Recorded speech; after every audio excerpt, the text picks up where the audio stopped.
দুনো হাতের আঙ্গুলে খিলাল করা সুন্নাত। এ বাচ্চাটা বয়স 5 বছরের মতো। তোমার নাম কি? আয়েশা নাম। ভালো করে কথা বলতে পারে না, মাশাআল্লাহ এখানে এসে পড়তেছে। আরও ছোটো ছোটো বাচ্চারা এখানে আছে। তো হযরত আয়েশা সিদ্দিকা রাদিয়াল্লাহু তাআলা আনহা হাফিজা মহিলা মাদ্রাসা সরকারপাড়া ব্রাহ্মণবাড়ি।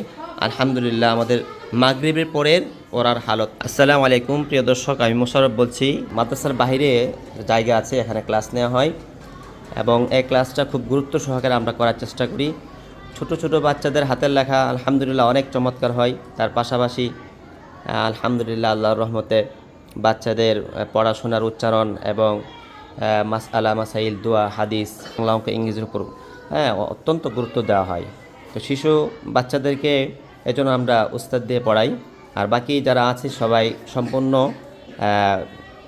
মহিলা শিক্ষিকা দ্বারা পাঠদান দেওয়া হয় ভিতরে কিতাবখানা এবং হাফিজি বিভাগকে। আর একদম ছোটো 5-6 বছরের বাচ্চা যারা আছে তাদেরকে আমরা বাইরে ক্লাস নেই, যে অনেক ছোট। আলহামদুলিল্লাহ দেখা যায় বড়। এ বাচ্চাটা বয়স 5 বছরের মতো। তোমার নাম কি? আয়েশা নাম। ভালো করে কথা বলতে পারে না, মাশাআল্লাহ এখানে এসে পড়তেছে। আরও ছোটো ছোটো বাচ্চারা এখানে আছে। তো হযরত আয়েশা সিদ্দিকা রাদিয়াল্লাহু তাআলা আনহা হাফিজা মহিলা মাদ্রাসা সরকারপাড়া ব্রাহ্মণবাড়ি।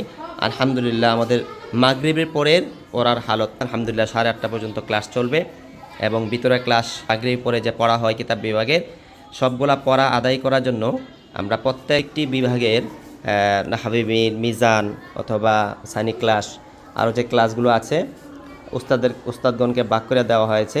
তারা মাগরিব পর থেকে 9টা পর্যন্ত এবং বাকি বিকালবেলা তাকরার সহ প্রত্যেকটি ক্লাসের পড়া যেন প্রত্যেক দিন ঘুমানোর আগে সবগুলা শিখে বাড়ি কাজ করে সকলে শেষ করে এখান থেকে যাবে এবং আমরা আদায় করে শেষ করে এখান থেকে বিদায় দেওয়ার চেষ্টা করি।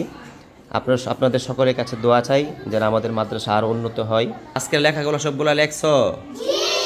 মাশাআল্লাহ। কখন লেখছো? আসরের আগে? এভাবে প্রত্যেক দিন বাড়ি কাজগুলো তোমরা করে ফেলবা, বাংলা অঙ্ক ইংরেজিও পড়া সব শিখে ফেলবা, পারবা না ইনশাল্লাহ?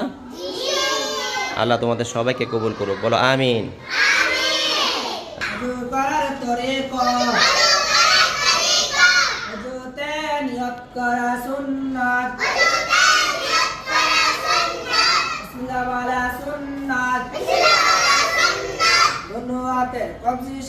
তিনবার দোয়া সুন্নাত,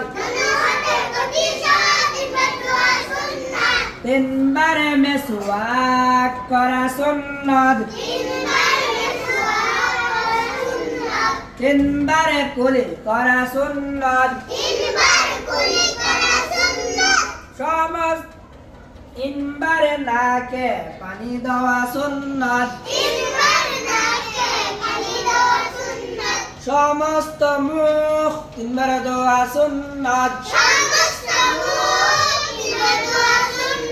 ডান হাতের কনিষ তিনবার দোয়া সুন্নাত, বাম হাতের কনিষ তিনবার দোয়া সুন্নাত, দুনো হাতের আঙ্গুলে খিলাল করা সুন্নাত, সমস্ত মাথা একবার মাসাহ করা সুন্নাত,